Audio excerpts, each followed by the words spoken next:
All right, guys, welcome to Bear Archery's Hunting 101's Cook Wild, presented by our boys over at Camp Chef. Guys, we have what is officially now my new favorite wild game dish maybe I've ever had in my entire life. We're talking Elk Chorizo Breakfast Tacos. We made it on the Camp Chef griddle, the Camp Chef like foldable, collapsible grill that you can take anywhere on a flat top griddle. So, guys, if you want to learn how to make elk chorizo breakfast tacos, stay right here with Chef Mike Castaneda.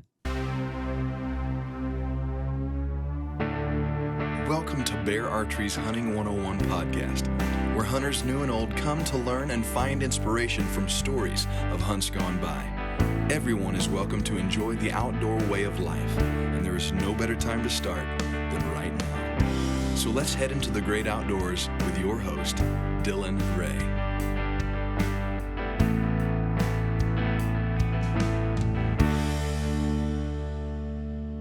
Guys, I oftentimes say that I always have a binocular harness on my chest.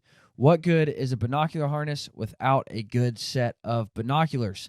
I am a sucker for fine Japanese glass. I love good optics. I love spending time behind it. It's just fun. It's fun to go out and look at stuff, but also good optics make spotting and looking through them a whole lot more enjoyable. Kowa Optics does it and does it better than anyone else, in my opinion. They have some of the finest Japanese glass on planet Earth. It's all I've used for the past, 8 years or so. This right here, the Kowa 55, is one of the best products ever made in the history of the universe. It is the smallest, most compact scope you can get, but it still offers phenomenal glass. It's really hard to find a spotter that is this small, this light, this compact. You can throw it in your backpack. You can leave it in your truck.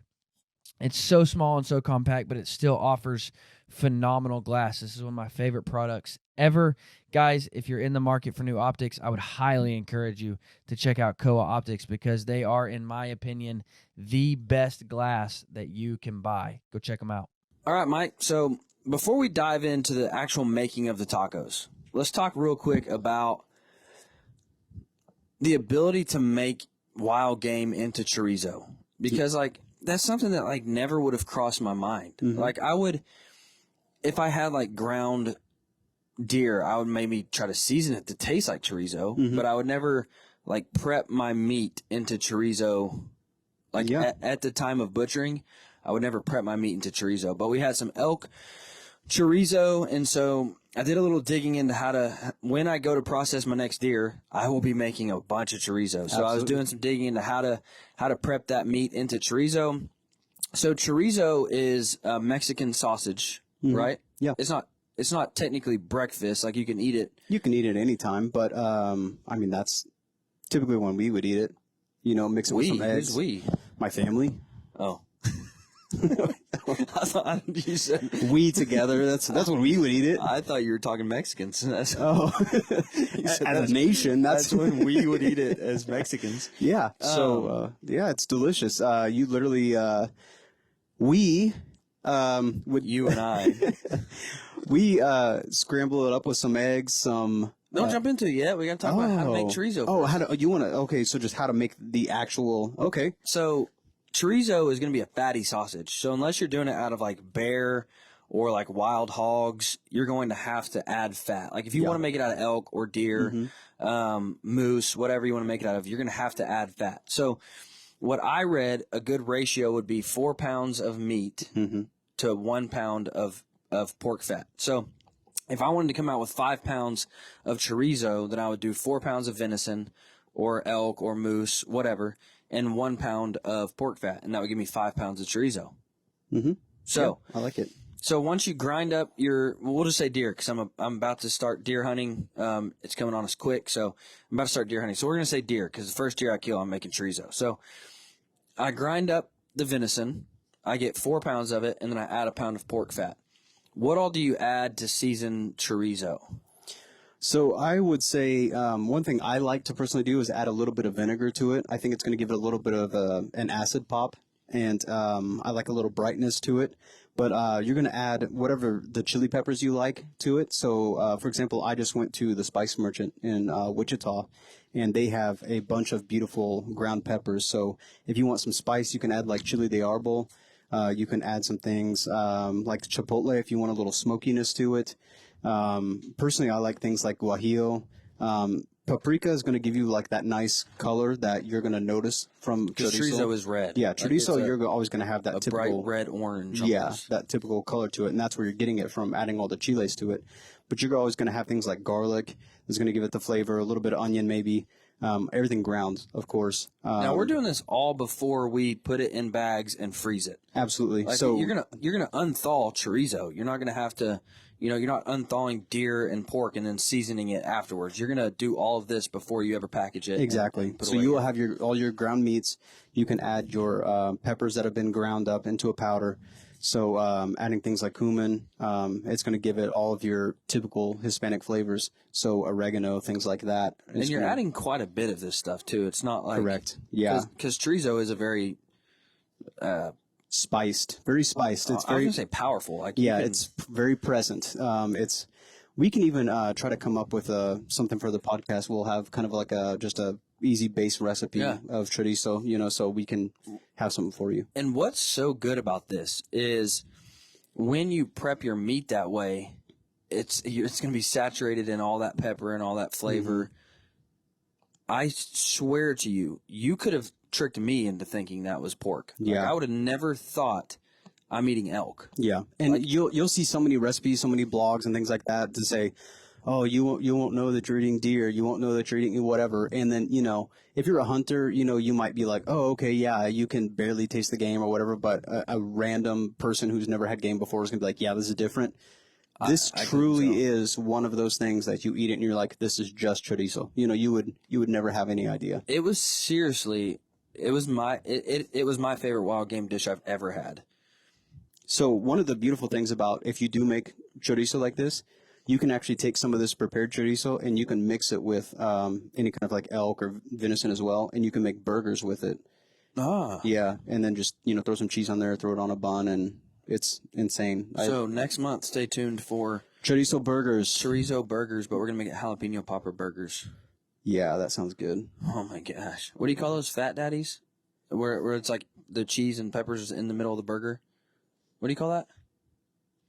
Oh, Juicy Lucy's? Juicy Lucy's. That's what it's going to be. Fat daddies now, when they're made with game, they're fat daddies. We're going to have chorizo, jalapeno popper, Juicy Lucy's. Fat daddies. It's going to be good too. All right. So we have walked you through how to make the chorizo, like once you kill your deer and once you prep it. So here's what I would do is if you take your deer to a processor, I would just tell them I want, X amount of venison ground up, but don't freeze it yet because I want to do some stuff before I freeze it. So just call me right when it's done. I'll come pick it up, whatever.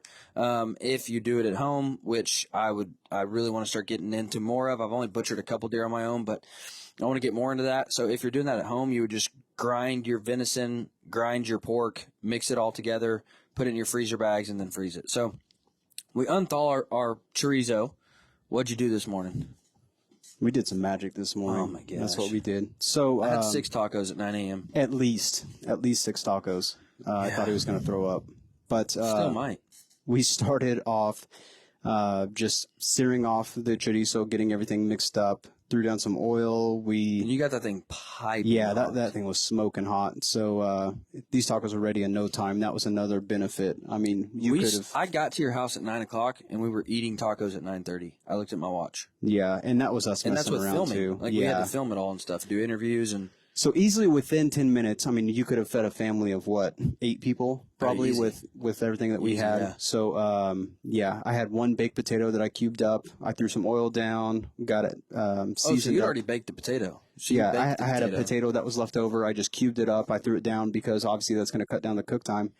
And we just scrambled all that stuff up, threw down 4 eggs on top of it, did some cheese, some salsa. green chili verde salsa. Yeah, the best. So How did you season your potatoes? Because it went really good with the chorizo. Yes, achiote seasoning. It is incredible. What's I love achiote? it. It is made from an annatto seed. So it is like this beautiful Mexican seasoning that also makes things red, so the potatoes actually look like sweet potatoes. Yeah, it look like sweet potatoes by the time you see it. So when you see it and it looks like a sweet potato, that's why. It's because but we were just talking, it would be good with sweet potatoes. it absolutely would be good with sweet potatoes. It would add a little bit of sweetness with all the savory that's going on with the cheese and the salsa. So if you want to keep it a little more healthy, use that. But the tortillas we use actually are a mix of corn and flour. So they're nice and soft, but it has a little bit of corn flavor as well. So kind of like you. Half corn, half flour. Yeah. Best of both worlds. So I just immediately wanted to bust out into Miley Cyrus. You get the best of both worlds. I don't think I've heard of it. Hannah Montana. Oh, the OG. You wouldn't have heard of it, probably. No. You were too old. You're like 60, something like that. So you were already past your prime at that point. But guys, listen, I am telling you right now that this is one of the most incredible wild game dishes I have ever had. If you're into meal prepping, it's also going to be really good to make this mixture and then just throw it in your fridge and have breakfast tacos all week long. And like Mike said, took 10 minutes. You are going to blow people away with this recipe.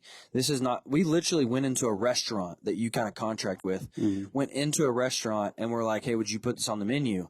And homegirl tried it, like, and she, you know, I'm sure she's probably had wild games because of who her dad is, but I doubt she, you know, has had consumed a lot of wild game meat. And she was just like, 100% this is delicious. And you're like, well, that's actually elk chorizo. And she was like, holy cow, like, this is phenomenal. And they were making more tacos as we're leaving, so. they're like fork in one. But guys, you are literally going to blow people away with this. It's not going to be something that can just get you by. It's going to be something that you are going to. Mike, you said this when you're making it. You're like, if people would try this at home, it would change their world. Yeah. Like, it would change their minds completely when it comes to wild game. So, guys, try it at home. I don't challenge you. Like, I encourage you to try this at home. So this year when you kill a deer, or an elk or a moose, whatever you're going hunting after, make you some chorizo and try these tacos. Now, what can they do if they have ground venison at home?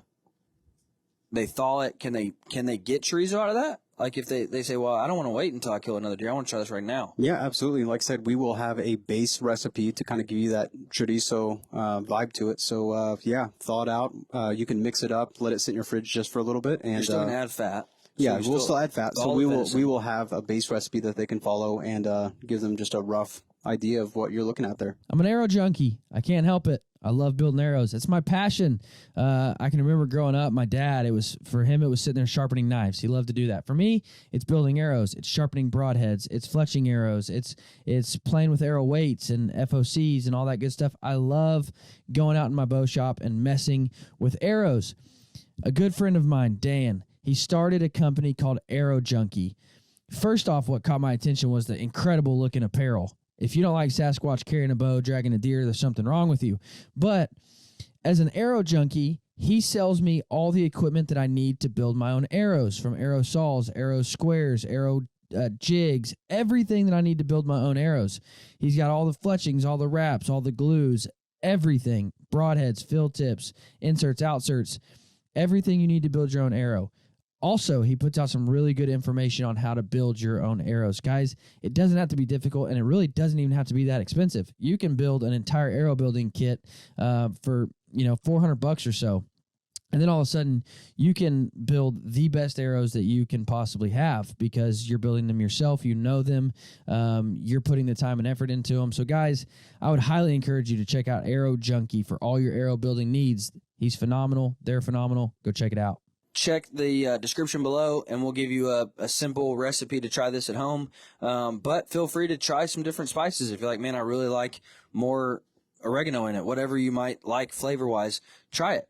Try it out, see what you like. But, guys, please try this at home because it is phenomenal.